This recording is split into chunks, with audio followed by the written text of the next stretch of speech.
जय हिंद दोस्तों, मैं एयर वेटरन कार्टून मोहन रंगन चेन्नई से। दोस्तों, आप लोगों को पता है मैं लगातार स्पर्श के बारे में वीडियो निकालते जा रहा हूँ। अभी मेरे वीडियो निकालने के बाद बहुत सारे और संगठन भी जो आगे आ रहे हैं, अभी सभी जो है अपनी तरफ से भी चिट्ठी लिख रहे हैं। अभी हमारे जो मतलब यूट्यूब में जो भी देखते हैं वो अभी इंडिविजुअली लिखना स्टार्ट कर दिया। हर एक इंडिविजुअल जो है आपको चिट्ठी लिखना पड़ेगा। और दूसरी बात क्या है, आज मैं एक कुछ मजे की बात आप लोगों को मैं बताना चाहता हूं। सबसे पहले एक किसी का जो है अपना पर्सनल व्यू है कि पहले ईसीएचएस कार्ड, फिर 16 केबी कार्ड, 32, 64 जब हुआ था तो थोड़ा दिक्कत था, फिर बाद में सही हो गया। वैसे ये स्पर्श भी ठीक हो जाएगा आगे जाके। सबसे पहले मैं ये कहना चाहता हूं, ईसीएचएस कार्ड और स्पर्श दोनों एक नहीं है। ईसीएचएस कार्ड में लोगों को करना कुछ नहीं है। वो कार्ड वो बनाते हैं, पैसा आप देते हो, फिर उसके बाद आप कार्ड लेके जाते हो, वो फीड करके कार्ड वापस दे देता है। इसमें आपको करना क्या, कुछ नहीं। लेकिन स्पर्श ऐसे नहीं है। स्पर्श में आपको हर चीज आपको करना पड़ता है। कितने लोगों के पास ओरिजिनल पीपीओ है कंपेयर करने के लिए, कितने लोगों को ई पीपीओ मिला, कितने लोगों के पास एंड्रॉइड फोन है। ईसीएचएस के लिए कोई एंड्रॉइड फोन की जरूरत नहीं है, कुछ भी नहीं चाहिए ईसीएचएस के लिए। लेकिन स्पर्श ऐसे नहीं है, तो इसलिए जो है ईसीएचएस और स्पर्श को कंपेयर करना छोड़ दीजिए। और दूसरी बात है ईपीपीओ, जहां तक एयरफोर्स की सवाल है, 60% ईपीपीओ गलत। किसी में जो है ग्रुप एक्स ग्रुप दिया और पेंशन दे रहा वही ग्रुप का, और किसी में जो है रैंक वारंट ऑफिसर का और पेंशन मिल रहा है कॉर्पोरल का। ऐसे हर मतलब 60% से ऊपर ईपीपीओ गलत, किसी का नाम गलत, किसी का सर्विस नंबर गलत।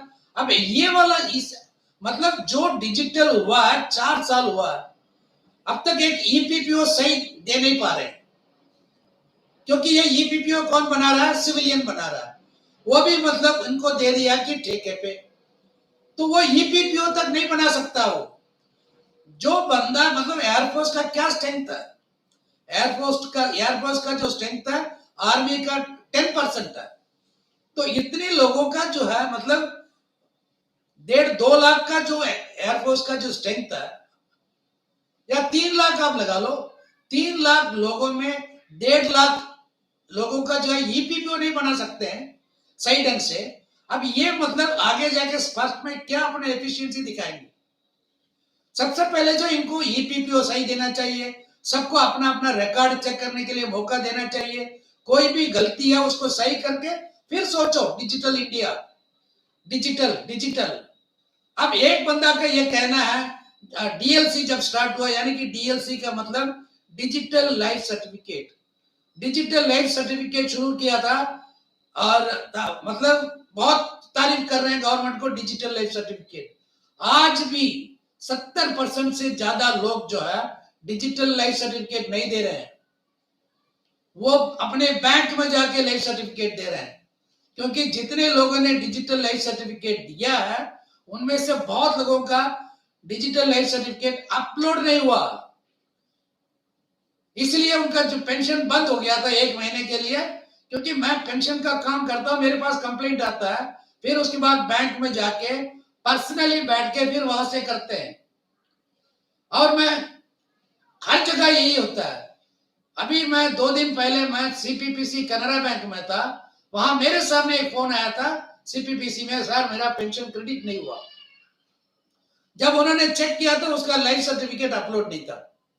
फिर उन्होंने ब्रांच को बोला, भाई कस्टमर तुम्हारे पास है, इमीडिएटली डिजिटल है मतलब इमीडिएटली लाइफ सर्टिफिकेट सब कुछ करके मुझे अपलोड करो, और इनका पेमेंट जो है मैं 16 को मैं हम रिलीज कर देंगे। अब ये डिजिटल लाइफ सर्टिफिकेट का ये हाल है अभी।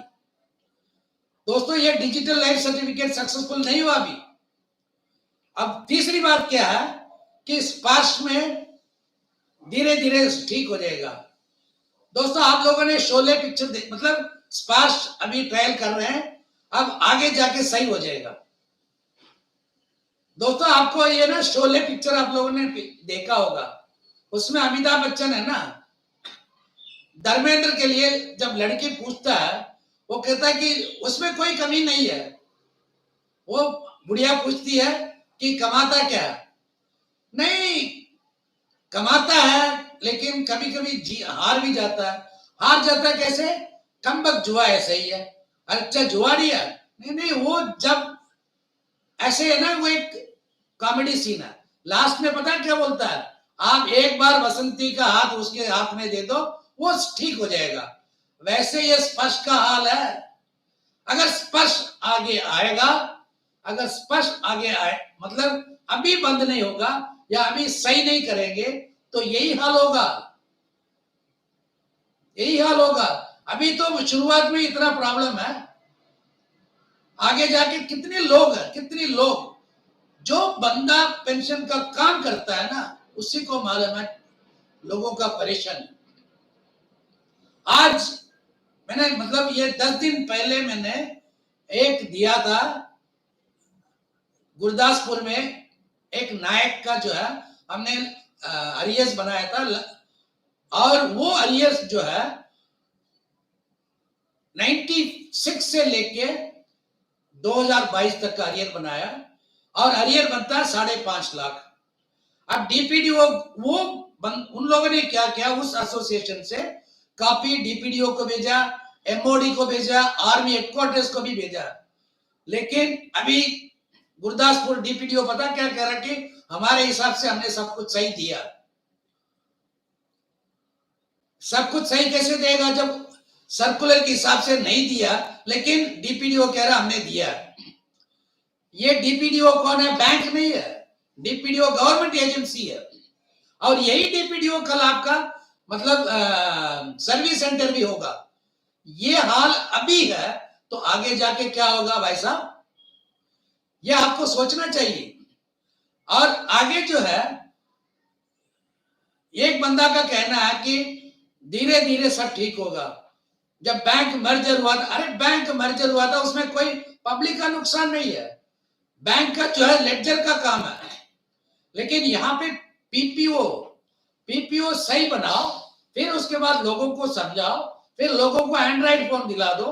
कहता है कि हमने 4 लाख सर्विस सेंटर खोला। अब ये 4 लाख सर्विस सेंटर कहाँ, किसके लिए? पेंशनर कहाँ जाएगा? जो पेंशनर जो है नॉर्थ ईस्ट में है, वो कहाँ जाएंगे वो लोग? डीपीडीओ हाथ ऊपर करता है और सोल्जर बोर्ड हाथ ऊपर करता है। लोगों के पास जो है कोई साधन नहीं है घर से बाहर निकलने के लिए। अब डिस्टर्ब एरियाज है जो मतलब श्रीनगर से ऊपर, वो कहां जाएंगे? ऐसे ऐसे इलाका है असम में जहां इंटरनेट का सुविधा ही नहीं है। ये मतलब डिजिटल वर्ल्ड तो अच्छा ही है, मैं ये नहीं कह रहा कि डिजिटल वर्ल्ड डिजिटलाइज करना अच्छा नहीं है, डिजिटलाइज करो, लेकिन उससे पहले ये सोचो डिजिटल करने से जिनको फायदा मिलना चाहिए वो कहां तक पढ़े लिखे हैं, और जो भी हेल्प करेगा वो कहां तक उनको ज्ञान है। ये जो है ना, ये तकलीफ जो है ज्यादातर ये तकलीफ जो है ज्यादा पढ़े लिखे नहीं है, और अनपढ़ जो फैमिली पेंशनर है उन्हीं के साथ होगा। अभी ये है ना, ये मैं ओपनली कहता हूं, जो डबल नौकरी करके मतलब एक डिफेंस का पेंशन, एक सिविल में आके पक्का सेटल होके दूसरा पेंशन, वो कोई भी मतलब डिवीजन हो सकता है, या सेंट्रल गवर्नमेंट हो सकता है, या बैंक हो सकता है, कहीं भी हो सकता है। ये लोग है ना, इनको कोई टाइम पास नहीं है, ये सब एक पार्टी के लिए बात कर रहे हैं। भैया हम तो किसी पार्टी के आदमी नहीं है, ये सिस्टम गलत है मतलब गलत है, इस सिस्टम से क्या परेशानी होगा। और एक कहता है कि धीरे धीरे ठीक हो जाएगा, धीरे धीरे कब ठीक होगा? पेंशनर के मरने के बाद। अभी मेरे पास 2 ऐसा केस है हिमाचल से, एक का 17 लाख, दूसरे का 16.5 लाख, और दोनों का उम्र कितना है? 75 से ऊपर है। अब सीपीपीसी जो कह रहा है कि मतलब हमारे पास करेक्ट पीपीओ नहीं है। अब पीसीडीए इलाहाबाद को हमने 1 महीने से लगातार हम कोशिश कर रहे हैं, फिर भी वहां से पीपीओ नहीं निकल रहा। अब वो बेचारी कहां जाएगी? पीपीओ के लिए हम भी कोशिश कर रहे हैं, बैंक से भी गया CPPC, Punjab national bank, Chandigarh से भी लेटर गया, लेकिन कोई एक्शन नहीं हुआ आज तक। अगर मान लीजिए खुदा ने खासा अगर कुछ हो जाता, वो पैसा तो बस गया काम से। ये मतलब हम पेंशन का काम करते हैं इसलिए हमें मालूम है, और ऊपर से बंदा कहता है कि जो यूट्यूब में जो भी बात करते हैं उनको कोई ज्ञान नहीं है। ठीक है भैया, हमें कोई ज्ञान नहीं है, आपको, आपके पास तो ज्ञान है, आप सॉल्यूशन बताओ, इसका क्या उपाय है? जो बुजुर्ग पेंशनर है उनके लिए आप क्या कर सकते हो? अच्छा, उसके बाद जो है एक दूसरा बंदा कहता है कि मतलब चेंजेस हमेशा होता है, पहले ट्रेजरी से था, फिर उसके बाद बैंक में, फिर बैंक से सीपीपीसी, अब सीपीपीसी से अब स्पाश। ट्रेजरी से लेके सीपीपीसी तक हमें यह मालूम था बाप कौन है, माँ कौन है। कोई भी प्रॉब्लम है हम अपने माँ बाप के पास जाके पूछ सकते थे। यहाँ पे माँ बाप का मतलब हमारे नहीं, ये जो पेंशन डिस्पर्सिंग एजेंसी पीडीए कौन है। लेकिन स्पार्श में माँ बाप कौन है किसी को मालूम नहीं है। किसके पास जाना है? ऑनलाइन करो, ऑनलाइन सर्विस सेंटर में जाके करो। अब सर्विस सेंटर में आपको पूरा डिटेल्स देना पड़ेगा। जब पूरा डिटेल्स दोगे तो क्या गारंटी है कि वो मिसयूज नहीं हो सकता? मिसयूज भी हो सकता है ना।